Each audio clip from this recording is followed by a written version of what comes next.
రంగారెడ్డి జిల్లా ఇబ్రహీంపట్నంలో ఘోరం జరిగింది. 8 ఏళ్ల పాపపై 50 ఏళ్ల వ్యక్తి లైంగిక దాడికి పాల్పడ్డాడు.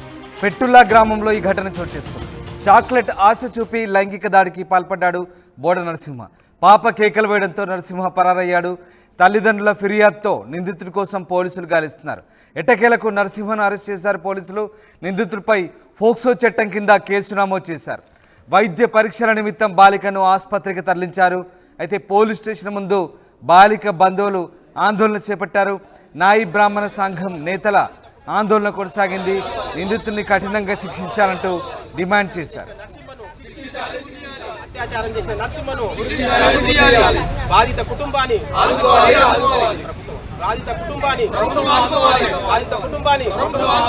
అత్యాచారం చేసిన నరసింహను బాధిత కుటుంబాన్ని అత్యాచారం చేసిన నరసింహను. ఇబ్రహీంపట్నం పెట్టుల్లా గ్రామంలో ఘోరం జరిగింది. 8 ఏళ్ల పాపపై 50 ఏళ్ల వ్యక్తి లైంగిక దాడికి పాల్పడంతో ఒక్కసారిగా గ్రామస్తులు ఆందోళన చేపట్టారు. నిందితుడిని కఠినంగా శిక్షించాలంటూ ఆందోళన చేస్తున్నారు. అయితే దీనికి సంబంధించి బాలిక బంధువులు అలాగే స్థానికులు ఏమన్నారు? కృష్ణ అనే నాయ బ్రహ్మణుడు అతని పాప 8 సంవత్సరాల పాపను ఆడుకుంటుండగా అదే గ్రామంలో ఉన్నటువంటి బోండ నరసింహ అనే వ్యక్తి 50 సంవత్సరాలు గల వ్యక్తి అమ్మాయికి మభ్యపెట్టి చాక్లెట్ ఇప్పిస్తా అని చెప్పి తీసుకొని వెళ్ళి అత్యంత కిరాతకంగా అమ్మాయిని అత్యాచారం చేసింది. కాబట్టి అటువంటి వారిని ప్రభుత్వం కఠినాతి కఠినంగా శిక్షించాలని, ఉరిదీయాలని, మరి ఇంకొకసారి ఇటువంటి సంఘటన జరగకుండా ప్రభుత్వం అతనిపైన చర్య తీసుకోవాలని విజ్ఞప్తి చేస్తున్నాము. మరియు అతడు చాలా బీద కుటుంబానికి చెందినటువంటి వ్యక్తి, ఏమి లేనటువంటి వ్యక్తి. అమ్మాయికి జరిగినటువంటి దాని వలన అతడు చాలా బాధపడుతున్నాడు. అతడు ఎందుకంటే గ్రామంలో నాయబ్రహ్మణ కుటుంబాలు 2-3 ఉన్నాయి. కాబట్టి అక్కడ ఏం జరుగుతుందో గ్రామంలో నా పైన దౌర్జన్యం జరుగుతుందో అని బాధపడుతూ ఉన్నారు. కాబట్టి ప్రభుత్వము తప్పనిసరిగా ఈ యొక్క పోలీస్ సంస్థ కూడా అతనికి ప్రొటెక్షన్ ఇచ్చి న్యాయం చేయాలని పోలీస్ సంస్థను కూడా కోరుతున్నాము. ప్రభుత్వం కూడా వాళ్లకు ఆ బీద కుటుంబానికి అమ్మాయికి జరిగినటువంటి అన్యాయానికి ప్రభుత్వం కూడా మానవతా దృక్పథంతో ఆలోచించి అతనికి ప్రభుత్వం ఆదుకోవాలని, అమ్మాయికి వైద్య పరీక్షలు చేయించి అమ్మాయి ఫ్యూచర్ కోసము ప్రభుత్వము తగిన చర్య తీసుకోవాలని చెప్పని మేము నాయి బ్రాహ్మణ సేవా సంఘం రాష్ట్ర గౌరవ అధ్యక్షునిగా నేను ప్రభుత్వానికి విన్నవిస్తున్నాను. రంగారెడ్డి జిల్లా ఇబ్రాహీంపట్నం మండల పరిధిలో ఉన్నటువంటి తులైకాన్గూడెంలో పిత్తుల్లా గ్రామంలో ఒక నాయి బ్రాహ్మణ కులానికి చెందినటువంటి గడల కృష్ణ గారి కూతుర్ని అదే గ్రామ వాసి నరసింహ అన్నటువంటి వ్యక్తి 10 రూపాయల చాక్లెట్ చూయించి అమ్మాయికి మభ్యపెట్టి, అమ్మాయి 8 సంవత్సరాల అమ్మాయిని నీకు చాక్లెట్ తినిపిస్తానని మభ్యపెట్టి తీసుకొని పోయి అత్యంత పాశవికంగా అత్యాచారం జరిపిన సంఘటన సభ్య సమాజాన్ని తలదించుకునేలా చేసినటువంటి విషయం అని కూడా సందర్భంగా తెలియజేస్తున్నాం.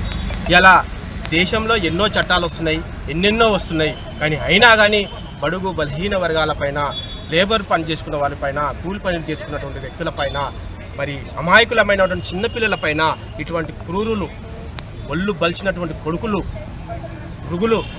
మృగాలు ఈ యొక్క ఇటువంటి పాశవికానికి గురి చేయడం అనేది సభ్య సమాజం అలాంటి వారిని సమాజం నుంచి వెళ్ళవలసిన అవసరం ఉందని సందర్భంగా తెలియజేస్తా ఉన్నాను. ఇలా జూన్ 1వ తారీఖు నుంచి కూడా చట్టాలలో భారీ మార్పులు చేసినామని ప్రభుత్వాలు చెప్తా ఉన్నాయి.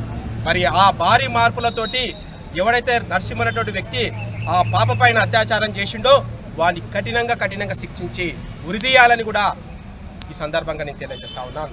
సమాజంలో ఇలాంటి మూర్ఖులు, ఇలాంటి నరరూప రాక్షసులు ఉండొద్దు అంటే ఉన్నటువంటి చట్టాలను కఠినంగా చేసి వీరిని చాక్లెట్ ఆశ చూపి 8 ఏళ్ల అమాయక పాపపై 50 ఏళ్ల వ్యక్తి లైంగిక దాడికి పాల్పడిన ఘటన ఇబ్రహీంపట్నం పెట్టుల్లా గ్రామంలో కలకలం రేపింది. పాప కేకలు వేయడంతో నిందితుడు బోడ నరసింహ పరారయ్యాడు. అయితే నరసింహను పోలీసులు అరెస్ట్ చేశారు. ప్రస్తుతం నిందితుడిపై ఫోక్సో చట్టం కింద కేసు నమోదైనట్టుగా తెలుస్తోంది. తల్లిదండ్రుల ఫిర్యాదుతో నిందితుడి కోసం గాలించిన పోలీసులు ఎట్టకేలకు అతన్ని అరెస్ట్ చేశారు. వైద్య పరీక్షల నిమిత్తం ప్రస్తుతం బాలికను ఆసుపత్రికి తరలించారు. దీంతో పెద్ద ఎత్తున బాలిక తల్లిదండ్రులతో పాటు గ్రామస్తులు అలాగే నాయి బ్రాహ్మణ సంఘం నేతలు గ్రామంలో ఆందోళన చేపట్టారు. నిందితుడిని కఠినంగా శిక్షించాలంటూ ఆందోళన చేపట్టిన పరిస్థితి. పెట్రిషియా జైన్ అవుతున్నారు. పెట్రిషియా, ఇబ్రహీంపట్నం పెట్టుల గ్రామంలో ఓ 8 ఏళ్ల బాలికపై 50 ఏళ్ల వ్యక్తి లైంగిక దాడికి పాల్పడిన ఘటన కలకలం రేపుతోంది. అభం శుభం తెలియని అమాయక పాపపై చాక్లెట్ ఆశ చూపి లైంగిక దాడికి పాల్పడిన ఆ వ్యక్తిని ప్రస్తుతం పోలీసులు అదుపులోకి తీసుకున్నట్టు తెలుస్తోంది. ఎట్లాంటి సెక్షన్లు నమోదు చేశారు? ప్రస్తుతం నిందితుడిని శిక్షించాలంటూ ఆమె తల్లిదండ్రులు కూడా ఆందోళన చేస్తున్న పరిస్థితి. సో ఎట్లా ఉంది గ్రామంలో పరిస్థితి? రంగారెడ్డి జిల్లా ఇబ్రహీంపట్నం పోలీస్ స్టేషన్ పరిధిలో పెట్లూల గ్రామంలో దారుణం చోటు చేసుకుంది. 8 సంవత్సరాల పసిపాపపై 50 సంవత్సరాల యువకుడు అత్యాచారానికి పాల్పడ్డాడు. చాక్లెట్ ఇస్తాను రా అమ్మ అంటూ అమ్మాయికి 2 చాక్లెట్స్ ఇవ్వడం అయితే జరిగింది. దాంట్లో ప్రధానంగా బోధ నరసింహ అతని పేరును కూడా పోలీసులు గుర్తించారు. పాప గట్టిగా అరవడంతో అక్కడ చుట్టుపక్కల ఉన్న స్థానికులు అందరూ అలర్ట్ అయిపోయారు. వెంటనే అది గమనించిన నరసింహ అక్కడి నుంచి హుటాహుటిగా ఎస్కేప్ అయితే అయ్యాడు. కానీ నిందితులు మాత్రం పోలీసులు అదుపులోకి తీసుకున్నారు. ఎస్కేప్ అయిన అతన్ని నరసింహని ఎట్టకేలా పోలీసులు పట్టుకోవడం అయితే జరిగింది. అతను ఎవరైతే నరసింహ అనే వ్యక్తి లైంగిక దాడికి పాల్పడ్డాడో ఆ నిందితుడు చుట్టుపక్కనే ఉంటాడు. అక్కడ స్థానికంగా ఉండే వాళ్ళు కూడా అదే చెప్తున్నారని కూడా పూర్తిగా తెలుస్తుంది. అదేవిధంగా అక్కడున్న ఎవరైతే మహిళా మండలే కానీ లేకపోతే కొన్ని వర్గాల వాళ్ళు, బ్రాహ్మణ సంఘ లీడర్స్ వీళ్ళందరూ కూడా పోలీస్ స్టేషన్ పరిధిలో ఎక్కడైతే స్థానికంగా ఉన్న పోలీస్ స్టేషన్ లో ఆందోళన వ్యక్తం చేస్తున్నారని తెలుస్తుంది. ఆ నిందితుడికి ఖచ్చితంగా ఉరి తీయాలి, అతనికి పెద్ద శిక్షలు పడాలి అంటే ఆవేదన వ్యక్తం చేస్తున్నారు. కుటుంబ సభ్యులు ఎంతో కన్నీరు మున్నీరు అవుతున్నా అభ్యర్థించుకోక తెలియని చిన్న పసి పాప చాక్లెట్ చూపించి ఆశ చూపించడం జరిగింది. అమ్మాయికి అసలు ఏం తెలీదు. వెంటనే ఉటావుటిగా అమ్మాయిని మెడికల్ కి టెస్ట్ లో కోసం అదేవిధంగా హాస్పిటల్ కి తరలించాలని అయితే తెలుస్తుంది.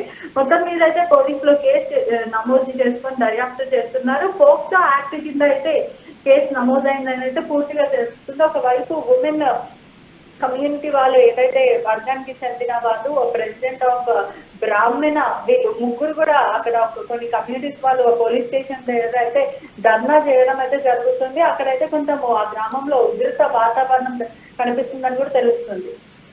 రైట్ పెట్రిషియా, అయితే ఇప్పటికే నిందితుడిని అదుపులోకి తీసుకొని ఫోక్సో చట్టం కింద కేసు నమోదు చేశారు. బట్ ఇంకా పోలీస్ స్టేషన్ ముందు బాలిక బంధువులు అలాగే మిగతా గ్రామస్తులు ఆందోళన చేస్తున్న పరిస్థితి. సో ఎట్లాంటి న్యాయం కోరుతున్నారు? ఇంకా ఎందుకు ఆందోళన చేస్తున్నారా? ఏం జరుగుతుంది? ఖచ్చితంగా అదంతా ఒక గ్రామం కాబట్టి వీళ్ళకి కొంచెం పట్టింపులు ఎక్కువ ఉన్నప్పటికీ అక్కడ పోలీస్ స్టేషన్ మీద పోలీసులు ఎంత అరెస్ట్ చేసినప్పటికీ కూడా అతన్ని ఉరి తీయాలి, మా ముందే ఉరి తీయాలి, లేదంటే మాకు అప్పగించాలి అంటూ ఇలా పోలీస్ స్టేషన్ లో ధర్నా చేయడం అయితే జరుగుతుంది. కొన్ని ఉమెన్స్ టీమ్స్ వాళ్ళు మాత్రం అతనికి కఠినంగా చర్యలు పడాలి అని చెప్పి వాళ్ళు కోరుకోవడం జరుగుతుంది. Right, thank you very much Patricia, thanks for the update. ఇది చాక్లెట్ ఆశ చూపి అమాయక బాలికపై లైంగిక దాడికి పాల్పడడం మూర్ఖుడు. అతన్ని పోక్సో చట్టం కింద పోలీసులు అరెస్ట్ చేసి ప్రస్తుతానికి కేసు నమోదు చేశారు. తల్లిదండ్రుల ఫిర్యాదుతో నిందితుల కోసం గాలిస్తున్నారు పోలీసులు. ఎట్టకేలకు నరసింహను అరెస్ట్ చేశారు. నిందితుడిపై పోక్సో చట్టం కింద కేసు నమోదు చేశారు. అయితే బాలికను వైద్య పరీక్షల నిమిత్తం ఆసుపత్రికి తరలించారు.